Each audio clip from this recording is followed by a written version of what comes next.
Fala nação, seja muito bem-vindos mais uma vez aqui ao nosso canal, sempre trazendo conteúdo diários aqui para vocês sobre o Flamengo. Então, nessa segunda-feira, dia 24 de junho de 2024, preparei para vocês um corte aqui no programa Jogo Aberto com Renata Fã, Denilson Show e companhia aí, analisando o duelo de ontem, mais uma grande vitória do Flamengo no Brasileirão. Segue o líder e o Mengão mais líder do que nunca, venceu ontem aí o Fluminense por 1-0, gol de pênalti aí de Pedro. Bola porque a gente vai conseguir fazer. E acaba sendo... O Flamengo não fica constrangido por ter menos posse de bola. O Flamengo aceita. E eu acho isso um traço interessante. Porque se você olhar uma outra possibilidade, com uma outra ótica, um outro olhar, o Flamengo termina o jogo em posicionamento médio com 3 jogadores no campo de defesa. O Rossi, o Davi Luiz e o Fabrício Bruno. Então, a bola está com eles, mas eu estou marcando esses caras e eu estou mais perto do gol. E onde que eles estão com essa bola também, né? Então, a bola... O Fluminense estava com a bola, o Bahia estava com a bola, X estava com a bola. Mas eles estão com a bola onde eu quero que eles fiquem com a bola. Perto do meu gol, eles não vão ficar. O Sampaio falou algo assim na entrevista ontem. O problema é você não... o adversário ter a bola em uma zona que lhe cause perigo. Ontem não causava, né? Não causava. Então não tem problema. O Tite falou depois do jogo contra o Bahia, que o Bahia teve muita posse de bola. Ele falou, nesse nosso momento, não tem problema o adversário ter a posse, mas eles não vão nos dominar. Então pode ter a posse de bola, mas dominar o Flamengo, em que você encurrala... Amassar o Flamengo. Exatamente. Não significa que ele está sendo pressionado, né? Exatamente. É que às vezes a gente fala, né, Mari, de... Que o domínio passa por isso. Controle. Tá, ok. Pode controlar a posse da bola. Eu tô no meu controle de jogo. Sim. Você tá com a bola aí, beleza. Fica à vontade. O controle do meu Agora, jogo, não, das minhas fica ações. com a bola aqui perto da minha área. Mas vocês acham que isso vai ser esse recorte? Não é isso, Maris? É que eu ia fazer a mesma pergunta. Não faça a pergunta. Não, se é sobre a Copa América ou se é uma característica do trabalho do Tite. E dos jogadores, né? Porque quando a gente está falando de ausência de Copa América, a gente está falando principalmente de Arrascaeta e De La Cruz. Isso. Que são jogadores, principalmente o De La Cruz nesse contexto. Exatamente. Ele dita muito o ritmo do jogo do Flamengo, né? O De La Cruz. E aí tem momento que você fica um pouquinho mais com a bola, que você pensa mais no jogo.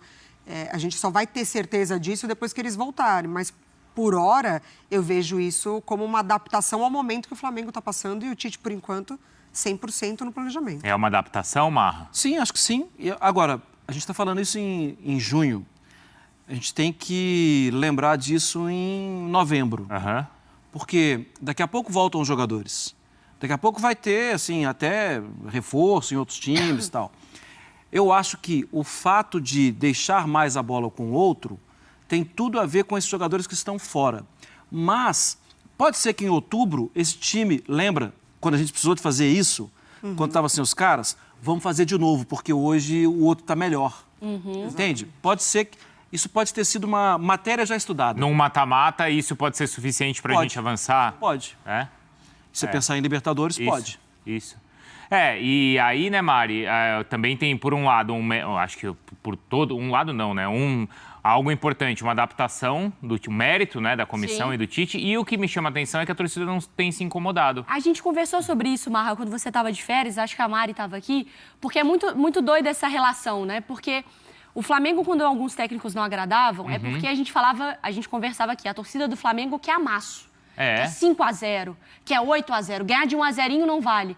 Só que nesse momento, o Flamengo ganhando um Bahia com um gol do Davi Luiz no último minuto, a torcida explode, o Tite se emociona. O Flamengo vence o Fluminense por 1-0. São placares magros, mas que a torcida não está interpretando como algo ruim. Então, nunca foi só sobre o placar, né? Mas sabe o que eu acho que é? Não é sobre o placar, mas é quando o placar quando muda o número no placar. Porque imagina se esses 3 últimos jogos foram com gols nos acréscimos, não foi isso? Se fosse no primeiro minuto de jogo, jogar lá atrás... Imagina se é no primeiro minuto e depois o Flamengo ficar sem a bola. A torcida ficar numa massa e tal. Como assim? Tá um jogo difícil. Você acha que é o contexto do jogo? Eu acho que é nesse sentido. Como o jogo é enrolado, e no final tem o gol ali do Davi Luiz, tem o gol do Pedro, tem o gol no final, né, do Atlético Paranaense. Do Paranaense, exato, nos acréscimos. O torcedor sai com a sensação de lutamos até o final e conseguimos o ponto, conseguimos a vitória. E é um contexto diferente também, né? Mas eu tô imaginando o seguinte, se é no começo do jogo e o jogo termina assim, 1-0, 1-1, aí a torcida criticaria. É uma boa interpretação. Talvez o tempo do gol dá a sensação de uma coisa mais heróica, né? Isso. Mas é algo que a gente não tem como... Não tem como saber. Não tem como saber, Não, e essa maneira do Flamengo jogar, ela não necessariamente está ligada a um jogo feio. Não tá feio de acompanhar. Ele tá até emocionante. Não, o feio ontem era o Fluminense. Então, exatamente. Então, assim, não é que a gente tá falando justamente isso. O Flamengo não tá desempenhando e aí esse 1-0 tá muito chato. Ele vem de uma super goleada contra o Vasco, ainda com os seus titulares. E aí, depois, o contexto todo, ele poderia influenciar negativamente no Flamengo. Então, tem aquele jogo contra o Grêmio, em que as mudanças acontecem. É o Léo Pereira de lateral, é o Léo Ortiz já iniciando essa nova função de volante. E aí fica uma coisa amarrada.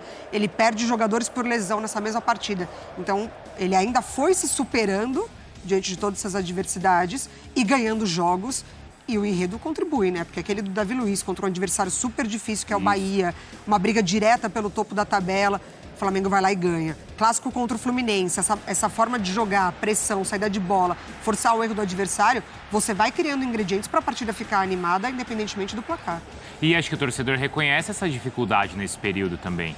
Ele sabe que nesse momento de Copa América, o importante é o Flamengo estar ali, né, disputando a liderança da competição, Marcos. Claro, não, e era sério.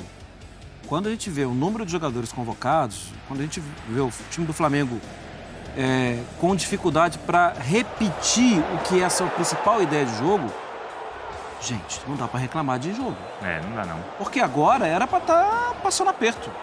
E agora o que está acontecendo, está liderando o campeonato.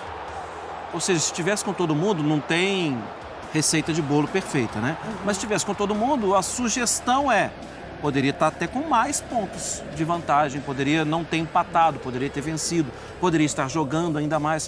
O Flamengo, no período de maior complicação do calendário no ano, está numa sequência positiva. E você acha que a torcida entende isso também? Eu acho que sim. Porque é difícil medir ali o quanto o torcedor vai ter de paciência com certos momentos, né? A gente pode falar de outras equipes. Mas parece que a torcida do Flamengo está entendendo a dificuldade do momento, não parece? De estar abraçando. Parece. E outra, né, gente, que a gente não pode esquecer. Era um clássico, né? Sim. Eu sei, Fluminense é lanterna, eu sei tudo isso. Mas era ainda assim um Fla-Flu. Então, ganhar o Fla-Flu é a primeira coisa. Depois, você vai ver. Mas tá em sequência positiva, tá na liderança, tá... Mas a primeira coisa precisava ganhar, clássico para ganhar. E é dar os méritos também para esses jogadores que estão aproveitando a oportunidade, né? Sim. É o caso do Wesley, do Lohan, do Davi Luiz, do Léo Ortiz. Vários jogadores que estão recebendo essa oportunidade. O Gerson, o protagonista dessa sequência. Então, acho que a torcida ainda tem isso, né? Aproveitando o momento desses jogadores. Esse resgate do Gerson acho que é muito importante ali para os rubro-negros também, né? Bom, ele já iniciou esse resgate também, ainda quando tinha ali o De La Cruz e o Arrascaeta, né? Isso. A partir do novo posicionamento. E dali ele divide protagonismo, né? Agora Exato. Ele consegue...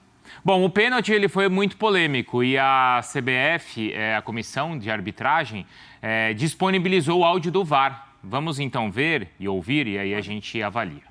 Sai nação, ficamos por aqui e esse foi mais um corte aqui do nosso canal, sempre trazendo conteúdo diário para vocês sobre o Flamengo. Então, se você é novo, podendo ajudar, deixa aquele like maroto, se inscreva, ative o sino e sempre compartilhe nossos vídeos com os seus amigos, galera.